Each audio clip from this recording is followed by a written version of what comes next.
Muy buenos días, les damos la más cordial bienvenida desde aquí del Inter-American Institute for Democracy en la ocasión de realizar el acto de incorporación a nuestra junta directiva de don Norberto Spángalo. Para mí es muy grato el deber de hacer la presentación de lo que yo considero una de las más entusiastas fuentes de apoyo a los programas del Inter-American Institute for Democracy, don Norberto Spángalo. Nacido en Buenos Aires y educado en la Universidad de Buenos Aires, en Harvard, Stanford, Richmond y Lausanne.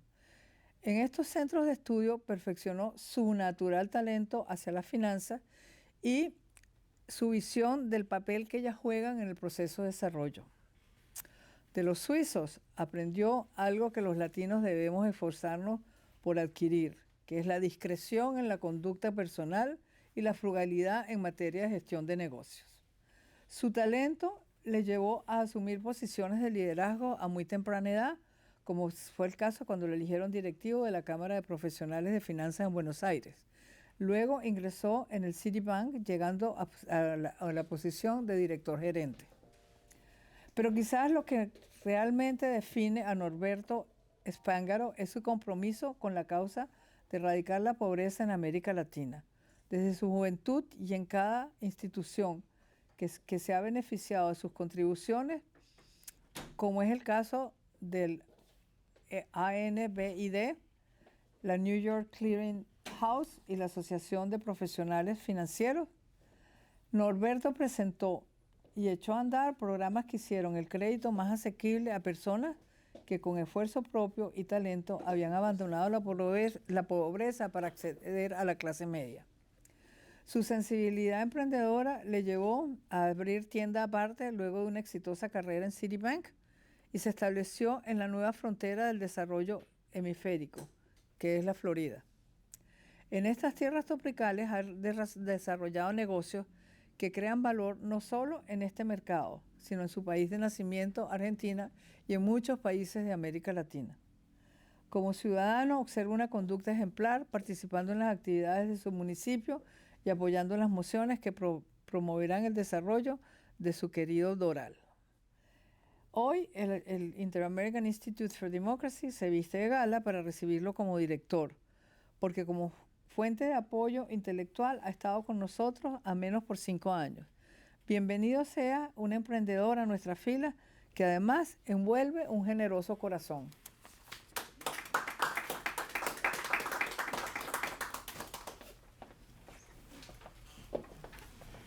Muchísimas gracias, Beatriz, ha sido muy generosa y quiero agradecer también al Instituto en la persona de su presidente, Tomás Regalado, su director ejecutivo, Carlos Sánchez Berzaín, el honor que me han concedido al postularme para ser parte de este tan prestigioso directorio, en una institución que tanto hace por la democracia, la libertad y la lucha por mejorar a través de la comunicación, la identificación de las falsas políticas del populismo salvaje que ha destruido el futuro de tantas generaciones en nuestro continente. Una lucha que pocos asumen con la confianza y la fuerza que dan las ideas como esta organización. Hoy nuevamente la Argentina, a través de sus personajes, ocupa un espacio prominente en la política internacional. A veces han sido los deportes, otras la religión, otras la política, que nos ha puesto circunstancialmente a los argentinos en el centro de la escena. Es como ese tenor que está por interpretar un aria de la Traviata y que todos esperan una actuación memorable. Sin embargo, muchas veces nuestras voces han sonado difónicas y ahí desaparecemos de la escena por un tiempo. Ahora es Javier Milei quien ha traído una voz distinta en un mundo convulsionado muchas veces por el fracaso de un esperado Estado benefactor que se ha traducido en realidad en un promotor de la pobreza, la desconfianza y que ha motivado especialmente en Latinoamérica un éxodo notable que vemos casi diariamente en las calles de Miami, de Madrid, de Barcelona o de Roma. Sé lo que para muchos en el exterior Milei representa en un contexto diferente y la esperanza que depositan en él. Los argentinos aún hoy, después de 6 meses de gobierno de Javier Milei, y con una recesión inédita en el país, con una caída de la actividad superior al 30%, una inflación celebrada del 8% mensual, sostienen aún un apoyo creciente de más del 55% ante el mayor ajuste fiscal, que en las palabras del propio Milei es el mayor en la historia de la humanidad. Pero siendo argentino, digamos que es el mayor en la historia argentina. Sin embargo, a mi entender, el mayor desafío de Milei debe entenderse en las entrañas mismas del sistema político y social de nuestro país. Milei dice algo que quizás pase muy rápido en las noticias. Está librando una batalla cultural. Y es sobre esa batalla que me voy a permitir repasar rápidamente 150 años de la historia argentina, donde se cimienta el enemigo interno que enfrenta Javier Milei. No se asusten, llevará 10-15 minutos nomás. Hay dos autores que me inspiran y que son dos libros de cabecera que llevo conmigo siempre. Uno es Mauricio Rojas, prominente chileno, y el querido, recordado y muy apasionado por la libertad, Armando Rivas. A ellos mi reconocimiento.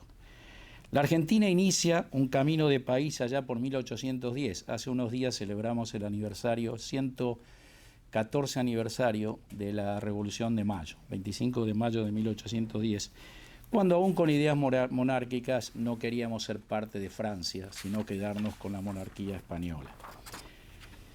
Una fecha interesante porque superan el reconocimiento al 9 de julio de 1816, cuando la Argentina declara su independencia. Sin embargo, celebramos mucho más la Revolución de Mayo que la independencia del país. Ahí empiezan nuestras cuestiones difíciles de explicar. A partir de ahí se inician durante más de 50 años una época de guerras internas en las Provincias Unidas del Sur, donde nos matábamos entre hermanos disputándonos territorios internos, hasta que en 1853 un talento, un probo jurídico argentino, Alberdi, crea la Constitución argentina basada en la Constitución americana, Juan Bautista Alberdi. Es interesante hacer notar que esos ilustres argentinos no eran de Buenos Aires, generalmente eran de Salta, Tucumán o Córdoba, porque esa era la zona donde estaba el verdadero poder argentino, que venían de toda la influencia que tenía el virreinato del Perú en la Argentina. Buenos Aires, en realidad, era un puerto que vivía de cobrar el peaje para la salida de los productos del virreinato del Perú hacia Europa. O sea, poco hizo Buenos Aires en toda la historia para contribuir al crecimiento de la Argentina, y lo hizo un porteño. Aparece en ese siglo XIX un personaje a mediados del siglo sobre el que podríamos hablar mucho, un dictador brutal, un caudillo con todas las leyes de la ley, que inicia el despliegue rural de la Argentina, distribuyendo tierras y promoviendo el desarrollo agrario del país. Mauricio Rojas en el libro estima que allá por 1849 un total de 8.6 millones de hectáreas habían pasado a manos de 290 personas nada más. Por supuesto, la mayoría aliados a Juan Manuel de Rosas, de él hablamos. Es muy importante ese capítulo porque condiciona toda la historia económica de la Argentina, la distribución de tierras en unos pocos. Y sobre todo cuando uno lo compara entre la Argentina y los Estados Unidos, el tamaño medio de las propiedades en la Argentina era 7 veces más grande que en los Estados Unidos y 14 veces más grande que en Inglaterra. Y esto hay que tenerlo presente, porque el valor de la tierra, el valor del capital, era muy barato para la producción argentina que va a llevar a la Argentina potencia de los primeros años del siglo XX.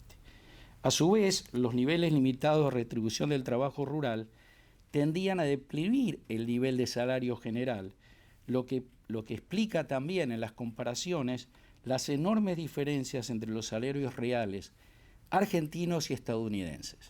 Lo mismo pasa hoy, exactamente lo mismo pasa hoy. Estos últimos, los estadounidenses, en aquella época doblaban a los salarios medios de la Argentina.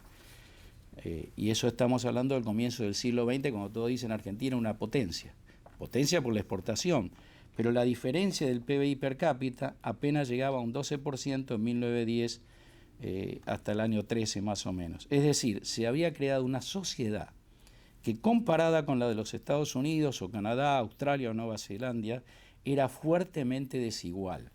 agudizando las contradicciones sociales y fundamentalmente minando las bases de la democracia.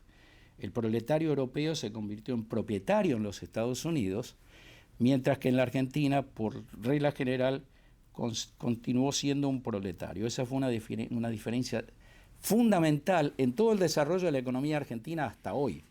Por eso estoy tocando ese tema. Es la base, es lo profundo que había de esa que decían Argentina potencia y lo que era los Estados Unidos. Como tener un auto muy bonito, con un buen motor, pero sin gasolina. El desafío de Milei en el 2024 y con todos los agravantes que trae un siglo de diferencia a estos temas es muy, muy fuerte. Con una clase de estancieros sólidamente consolidadas, Buenos Aires entró en el primer boom exportador y ahí comienza la dependencia del sector agrario exportador de la Argentina. Es interesante ver algunos números. Entre 1840 y 1860 se pasó de 5 a 14 millones de ovejas en la Argentina. Y las exportaciones de lana crecieron de 1.610 a 17.000 toneladas en ese periodo. Pero eso solo era una parte. Después, allá por 1880 se superaría la marca de los 60 millones y en 1882 se exportaban más de 110.000 toneladas de lana. Ahí explota la exportación argentina. Comienza la época de oro. Pero también se produce un cambio social muy importante, porque el poder pasa de los caudillos guerreros de la época de Rosas, Urquiza, todos aquellos que se peleaban entre ellos, ahora pasa a una élite proletaria, que es la que maneja la Argentina, con un grupo que llamamos nosotros la generación de los 80, que pasa a dominar el país y lo crea con la riqueza producto de esas exportaciones. Y ya en el siglo XX, los caudillos civiles, mayormente producto de esa riqueza de la tierra, pasan a los caudillos políticos urbanos, que realmente fracasan. Desde el año 20 al año 30 fracasa el caudillismo político. Con Irigoyen, por ejemplo, fue un presidente al que le llegaron a escribir el diario porque él había perdido total control de su potencia. Pasamos caudillos guerreros, proletarios y ahora caudillos políticos. ¿Y qué pasa con eso? Llega el caudillismo, o mejor dicho, el poder militar, en el año 30. Si bien en periodos difíciles de la Argentina, del mundo, como fue la crisis del 29 o la Primera Guerra Mundial y la Segunda Guerra Mundial en Buenos Aires, Argentina pudo sobrellevar todas esas crisis por su capacidad exportadora de alimentos fundamentalmente.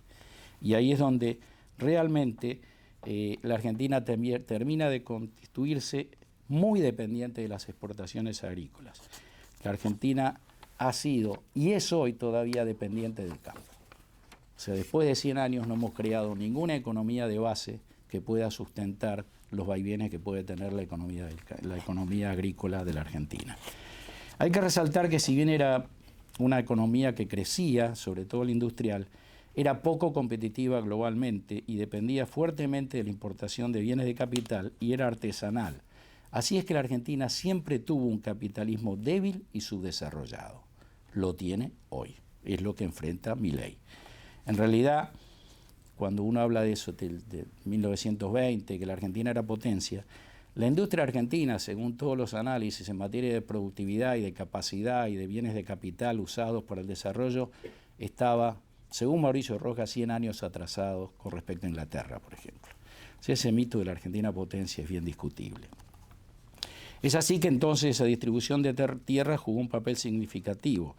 Y debido también a la restricción del acceso a la tierra, los inmigrantes tendieron a establecerse en las grandes ciudades, particularmente en Buenos Aires. Toda esa inmigración que llegaba con un futuro promisorio, muchos agricultores de Italia, de España, en lugar de convertirse en colonos rurales, se transformaron en personas que viven en Buenos Aires, en los alrededores de Buenos Aires. Así es que solo una cuarta parte de la inmigración que tuvo Argentina se incorporó al sector productivo grande de la Argentina, que era el sector agropecuario en ese momento. Como consecuencia, se hace así un proceso de desarrollo urbano muy acelerado. Y eso crea una industria de servicio y un aparato estatal que absorbe gran parte de la riqueza nacional. Eso sucede hoy. En la actualidad, más del 33% de la población argentina vive en lo que nosotros llamamos conurbano bonaerense. que es Buenos Aires y todos los alrededores.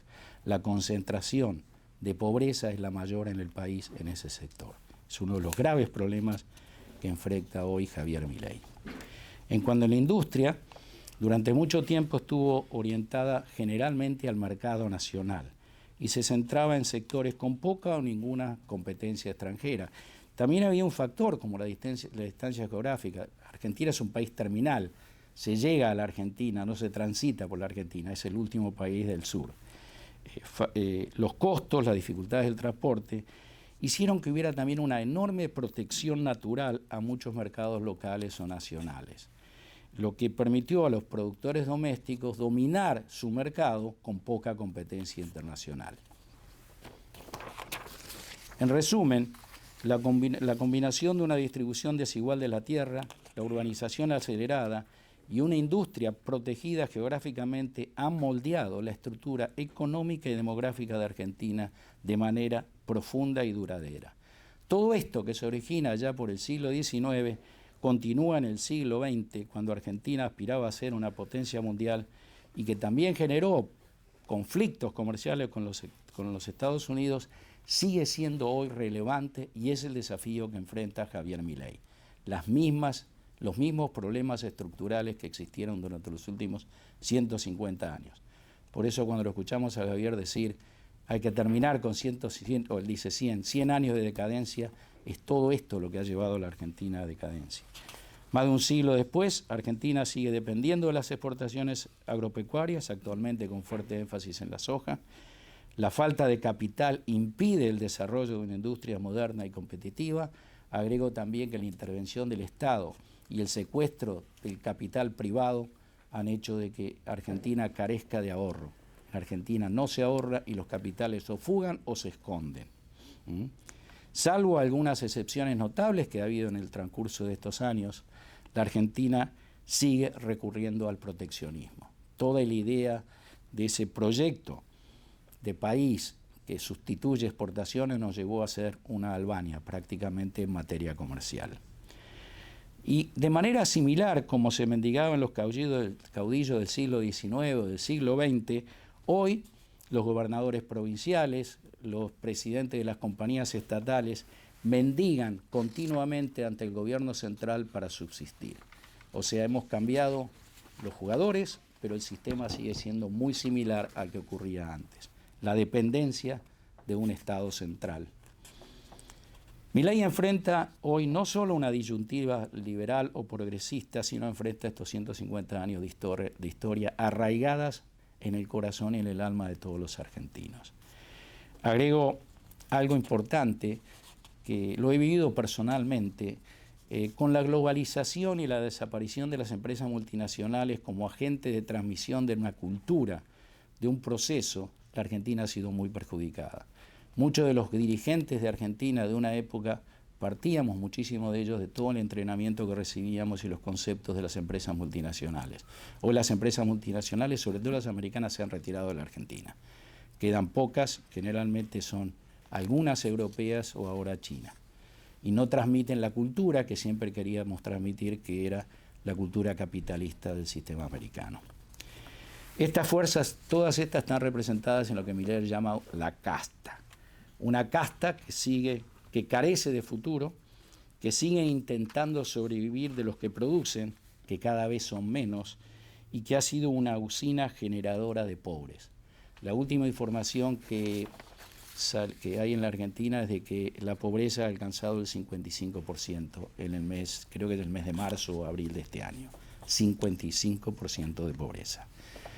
Y la informalidad es de tal medida que el 60% de los trabajadores están fuera del sistema, o sea, operan fuera del sistema. Lo que nosotros llamamos operan en negro, operan ilegalmente. De esto sale claro el gran desafío de Javier Milei, agregado además que el último gobierno creó un déficit brutal y que llevó en un momento determinado a que la inflación en el mes de diciembre estuviera en el 25% mensual. Y la destrucción de todas las instituciones de Argentina. No hay una sola institución que haya sobrevivido al terrible castigo que hizo el kirchnerismo con el Estado argentino. Su destrucción y su penetración política porque la política en la Argentina se financia por el Estado. Y esa financiación del Estado es a través de la corrupción que existe en todos los entes estatales para financiar el proyecto político de quien esté a cargo del poder, generalmente. Y eso es válido para todos. Entonces, ¿qué le pasa a Milei? Es claro que él es un outsider y ha decidido dar esta batalla cultural. Como dar una batalla cultural en este siglo y con la tecnología, las redes, es algo para nosotros a veces difícil de comprender, porque es un mundo diferente. No es con el comité del barrio, de aquellos del principio de siglo, no es con la distribución de panfletos o pegando carteles en la calle y a veces ni siquiera tocando puertas. Será con el TikTok, el Twitter o cualquiera de las redes, no sé. Milei trae una esperanza a mucha gente joven. Escuchaba hoy que Milei tiene una aceptación del 53% en la gente hasta 30 años y tiene una aprobación del 73% en esta crisis con la gente mayor de 65 años. O sea, la gente que no vivió la época del kirchnerismo y del preventarismo que trajo el kirchnerismo. Personas que ya no compran, esa gente joven, las mentiras de políticos fracasados y que miran un futuro de manera diferente. Hay una luz al fin del camino, por esta razón, por estos jóvenes que miran hacia adelante. Hay también una situación nueva en el orden mundial. Así como hemos hablado de la industria ineficiente del pasado, hoy el poder económico pasa por otros lados. Quizá la Argentina pueda hacer lo que hizo Europa Oriental, que es dar un salto generacional cuando cayó el muro de Berlín.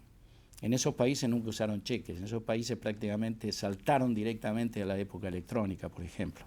Y la Argentina tiene esta oportunidad. En la última reunión, ¿y por qué hay esa luz? En la última reunión empresarial de Javier Milei en la ciudad de Bariloche, que se hace anualmente con lo que llamaban la Unión Industrial Argentina o el poder económico de Argentina, las personas que rodeaban a Milei, el 80% dependían de la tecnología y la industria tecnológica. Hoy hay empresas argentinas que brillan en el mundo en tecnología. Estoy hablando de Despegar, estoy hablando de Mercado Libre, estoy hablando de Globan y tantas otras. Hay más de 11 unicornios, empresas que cotizan a más de $1 billón y que son los que Milei está mirando. No está mirando a esa casta que lleva 100 años de fracaso, sino está mirando a quienes hoy gobiernan el mundo económico del siglo XXI. Muchos de esos dirigentes fueron perseguidos. Muchos de ellos no viven en la Argentina hoy. Se han ido, perseguidos por el Estado. Así como Elon Musk, Milei ve un cambio. Creo que Milei tiene muy claro qué Argentina quiere y voy a enumerar 9 puntos. Hay uno que lo voy a dejar porque creo que ese todavía hay que tocarlo. Primero, todos queremos, y él quiere, un Estado presente, eficiente en las áreas de competencia, con profesionalización de los entes estatales. No hay que ser del partido A o del partido B o del partido C para manejar YPF o manejar Aerolíneas Argentinas. Hay que ser un profesional con accountability, con responsabilidad. Hay que terminar con la politización de las instituciones del gobierno. El Estado debe ser profesionalizado. Autonomía y responsabilidad en la población de las provincias y municipios. Autonomía financiera y responsabilidad fiscal. Los municipios se han sostenido gastando indebidamente gracias a la contribución del Estado Nacional. Generalmente ahí es donde estaba el amiguismo, se le daba al amigo de turno o al político de turno y así las provincias han dejado de ser autónomas, con algunas excepciones. Córdoba es un ejemplo, Mendoza es otro, pero la mayoría de las provincias siempre terminan mendigando al poder central. Un sistema político representativo y federal. La Argentina hoy no tiene un sistema político representativo y federal como corresponde. A través de se ha creado una idea de listas sábanas donde cada uno vota por un partido o por algo. Los diputados y senadores no tienen auténtica representatividad desde mi punto de vista. Yo voto por quien me representa, no por un partido o alguien que desconozco. El día que se cambie eso, los Máximo Kirchner, todos los delincuentes que hoy transitan en el Senado y en el Parlamento argentino seguramente no van a ser elegidos. El pueblo no es tan tonto. Libertad del mercado exportador. Argentina es el único país que grava las exportaciones. La insaciabilidad del gobierno ha hecho de que la Argentina sea hoy un país que no promueve la exportación cuando carece de dólares. Es un absurdo. Milei lo tiene claro. Él no puede hacerlo esto rápidamente, pero ya está en camino y lo ha declarado muy claro, muy específicamente, inclusive la semana pasada. Libertad de cambio. No podemos seguir con un cepo cambiario de un argentino no pueda comprar un dólar, un euro, etcétera, etcétera. Y él también lo tiene muy claro y lo va a hacer. No sé si llegará a la dolarización o no. Terminar con una legislación laboral hiperimida, obsoleta, que hace que cada vez haya menos trabajadores en el sistema. Y eso hace que esos trabajadores no tengan derechos sociales, no tengan servicios médicos, no tengan nada. 60% está fuera del sistema. Fomentar el ahorro y la creación del mercado de capitales, porque cuando el Estado chupa todos los fondos, deja al sector privado sin posibilidad de financiamiento. Por primera vez volvió en el mes pasado en Argentina una intención de dar préstamos hipotecarios. Yo estaba totalmente fuera del sistema, aún con la inflación. Terminar con la política letal de sustitución de exportaciones. Terminemos con lo que la CEPAL, Previs venían hablando hace 50 años, de tener un continente sustituyendo importaciones. Tenemos que exportar, tenemos que trabajar para ser partícipes del mercado mundial. Y un tema que él lo ha dicho ahora con más claridad es convertir a la Argentina en un gran parque tecnológico. Por eso hoy precisamente está reunido en Los Ángeles con Apple, con Amazon, etcétera, etcétera.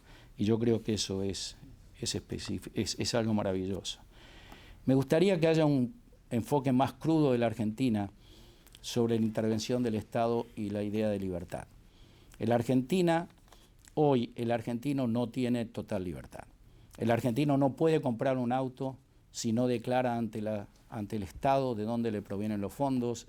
El argentino que vive en el exterior no puede vender una propiedad si no declara ante el Estado qué hizo con la propiedad durante 5 o 6 años. El argentino, llegó un momento que el argentino, que un supermercado, cuando uno compraba más de X cantidad de dólares, $200, el supermercado tenía que mandar un informe al Estado argentino. El argentino vive, me lo decía un argentino ahora, muy serio, veo las caras de sorpresa, me lo decía un argentino, vivimos justificándonos continuamente.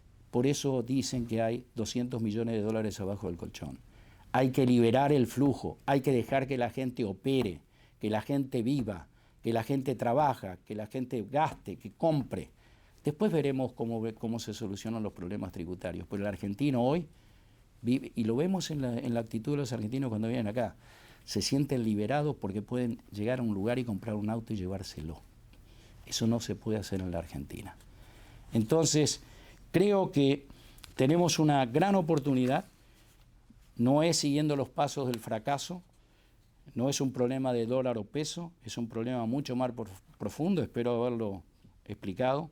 No es aumentando dosis de aspirina para curar este cáncer que nos ha gobernado durante más de 100 años, es haciendo desaparecer esa casta. Es despertar a un pueblo que entienda la realidad, que defina un futuro diferente. Y es hasta no una cuestión ideológica, es casi matemática. Sin competitividad tecnológica, sin ahorro, sin instituciones serias, no hay futuro. Milei lo tiene claro, es un outsider. Viene a romper un esquema que nos ha llevado al fracaso. Su lucha debe ser nuestra lucha. Sinceramente, la Argentina cuando lo intentó fracasó por muy poco tiempo porque no fue disruptiva. Milei es disruptiva. Yo tengo fe. Y si para eso hay que cantar rock en el Luna Park, o hay que salir, como dice Milei, gritando viva la libertad, carajo, que así sea porque el país y los argentinos nos merecemos un destino mejor. Muchas gracias.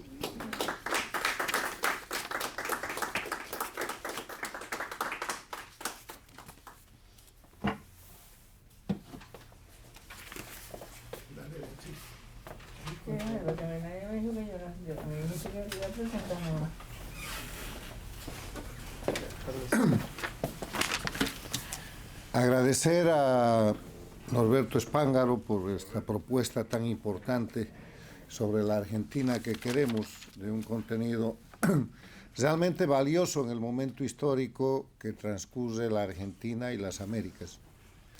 Quiero empezar diciendo que las Américas, el hemisferio, necesitan que a la Argentina le vaya bien, porque la influencia, la importancia de la Argentina es vital en el marco de lo que es nuestro hemisferio. La Argentina tiene que salir de la sombra en la que ha estado durante prácticamente todo este siglo, bajo la presión y el sometimiento de lo que se ha venido a llamar socialismo del siglo XXI o castrochavismo. En las últimas décadas, la Argentina, en vez de ser una república independiente, ha sido un satélite de un proyecto antidemocrático, antiderechos humanos, de un proyecto de sostenimiento de las dictaduras de la región, que han producido la expansión de la dictadura de Cuba a partir de la alta traición de Chávez, que salva a la dictadura de Cuba y le entrega a Venezuela, la expansión de esa dictadura que ha llevado en un momento a tener 5 dictaduras, Cuba, Venezuela, Bolivia, Nicaragua y Ecuador, que ya ha salido de ese proceso, pero quedan 4. Pero ha llevado además a tener un conjunto de gobiernos paradictatoriales, que son gobiernos en democracia, cuyos presidentes son llevados a esa posición por el apoyo, la promoción y el soporte del socialismo del siglo XXI, y que cuando llegan a la condición de jefes de Estado y jefes de gobierno, ponen el país con su política interna y su política exterior al servicio de las dictaduras. La Argentina acaba de pasar por ahí. La Argentina ha sido un gobierno paradictatorial en el gobierno de los Kirchner y en el gobierno de Fernández Kirchner, que son muchos años. Permanecen en esa posición el Brasil con Lula, Chile con Boric, México con López Obrador, que termina ahora en octubre, y Colombia con Petro. Pero el hecho de que la Argentina haya estado por tanto tiempo como parte del sistema paradictatorial de soporte a las dictaduras de Cuba, Venezuela, Bolivia y Nicaragua, además de representar un gran perjuicio para la propia Argentina, que ha sido puesta en una situación política, social y económica de crisis, que es donde está ahora, ha representado una gran amenaza para la región, para la paz, la seguridad internacional y el respeto a los derechos humanos de la región. Una Argentina desde la que se ha repuesto la dictadura de Bolivia el año 2019-2020. Una Argentina desde la cual se ha tratado de influir en el resultado del proceso constituyente de Chile para tratar de hacer de Chile un Estado plurinacional que los chilenos han rechazado. Una Argentina desde la cual se ha tratado de influir en el Uruguay, en el Paraguay, y que ha ayudado a la reposición del gobierno paradictatorial de Lula en el Brasil. Una Argentina que ha sostenido económicamente a Cuba, contratando no solamente sistema de esclavos, sino entregando recursos de la Argentina a Cuba y Venezuela en pleno proceso de crisis argentina, para empeorar la crisis argentina. Una Argentina paradictatorial que ha resultado no solamente una amenaza, sino una vergüenza para la gente que cree que la libertad es el fundamento de una vida en condiciones de paz y normalidad. Por eso, el Inter-American Institute for Democracy, que es una organización de voluntarios, que es un centro de pensamiento, un think tank, fundado en principios y valores, para promover y para defender la libertad, la democracia, los derechos humanos y la institucionalidad en las Américas, y que es además un centro pluralista, en el cual puede venir gente de diferente condición, de diferente pensamiento, de diferente posición, y así está organizado nuestro instituto, con la única condición de coincidir en la defensa de los principios fundamentales y de los valores fundamentales que acabo de mencionar. Por eso el Inter-American está hoy día orgulloso de recibir como parte de su directorio a Norberto Spángaro, que con la explicación y la presentación que acaba de hacer ha descrito y ha presentado la razón que ha llevado al directorio del instituto a invitarlo a formar parte de nuestra entidad. Termino diciendo que el instituto trabaja por medio de comisiones, por medio de comités, en una actividad totalmente descentralizada, y que hace tiempo venimos trabajando en el tema de Argentina. Nuestro Comité de Derechos Humanos ha visitado la Argentina en varias ocasiones, porque en la Argentina, aunque no se crea, está el número más importante de presos políticos de la región, cerca de 3.000 exmilitares o militares que en algún momento salieron a defender la agresión de una guerrilla que ellos no habían provocado, que después fueron objeto de una serie de leyes y de normas que pacificaron la Argentina, pero que cuando llegó el kirchnerismo quebró todo eso y puso en marcha un mecanismo de venganza que era importante para el castrochavismo como vacuna para evitar que las Fuerzas Armadas de toda la región vuelvan a interesarse en la defensa antiguerrillera, en la defensa antinarcóticos, en la defensa contra el crimen organizado. Por eso, cuando vemos la crisis del Ecuador, por ejemplo, hoy día, que es una crisis de crimen organizado, de ataque del terrorismo y del narcotráfico que quiere sostener el narcoestado que dejó Rafael Correa, vemos al presidente que tiene que firmar órdenes expresas cubriendo a las Fuerzas Armadas para que hagan el cumplimiento de su deber constitucional. Porque se ha vuelto una regla a partir de los enjuiciamientos y de los actos de venganza en la Argentina y en otros países de la región, el castigar a la gente que defiende la ley. Y el ejemplo más concreto que tenemos ahora, muy triste, es que en Colombia el gran defensor de antinarcóticos y el gran luchador contra el crimen, el expresidente Uribe, está sentado en el banquillo del acusado y los criminales de las FARC están en el Senado. Entonces, se trata de pensar todo esto.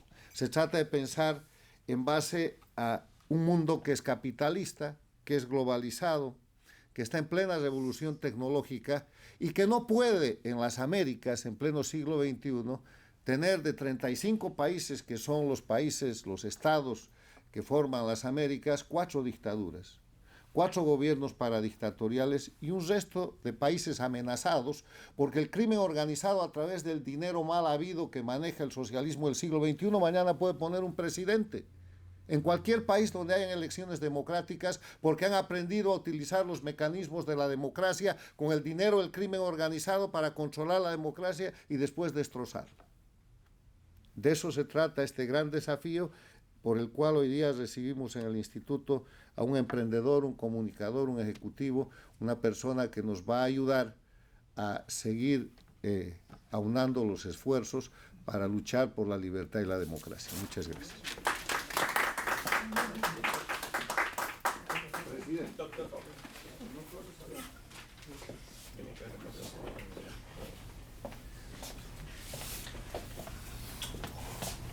Para los que nacimos en el Caribe y nos criamos aquí en Estados Unidos, la música argentina, las películas argentinas, la cultura argentina, la comida argentina, ha sido un referente casi a diario.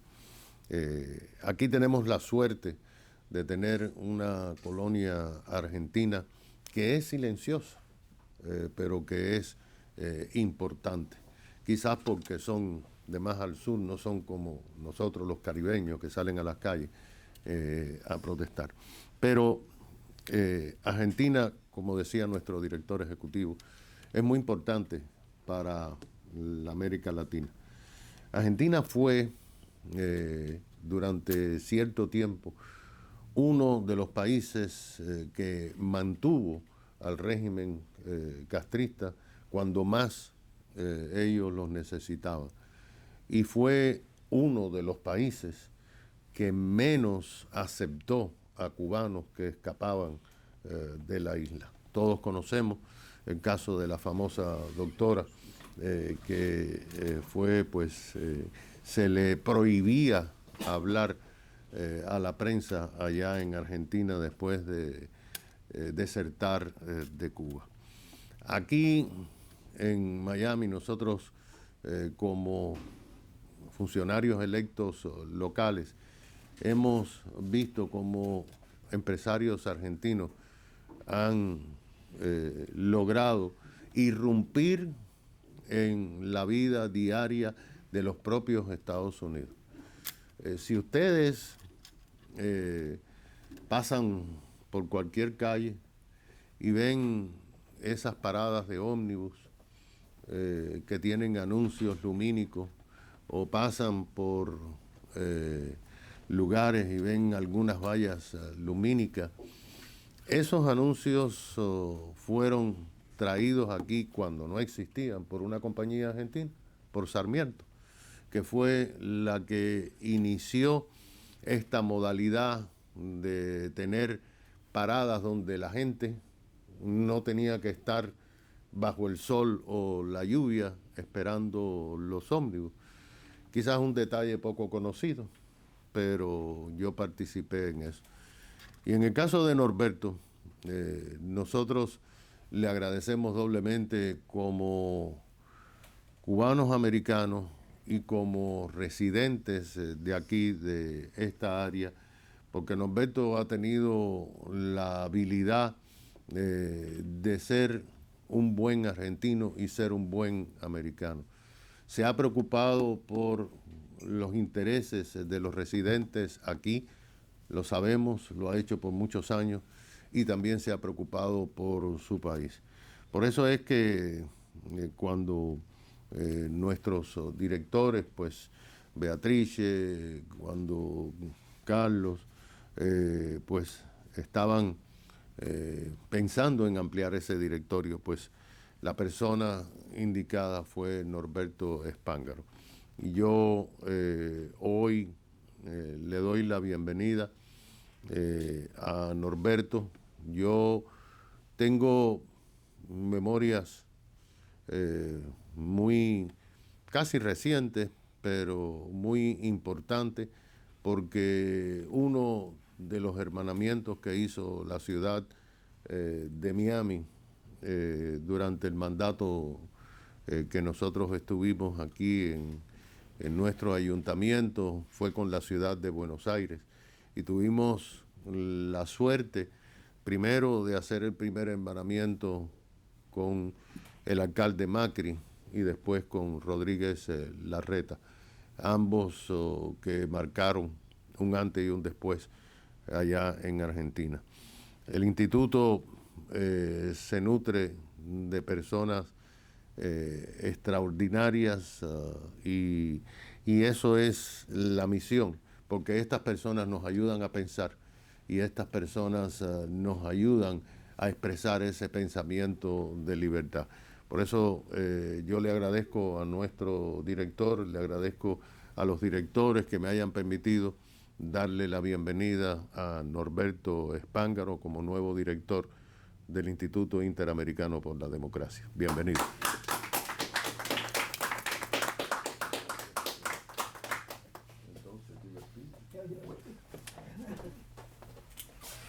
Bueno, agradeciendo a nuestro presidente que haya dado la bienvenida formal a Roberto Spángaro como miembro de la Junta Directiva, nos despedimos y les damos las gracias por seguirnos. Buenos días y nos vemos la próxima semana.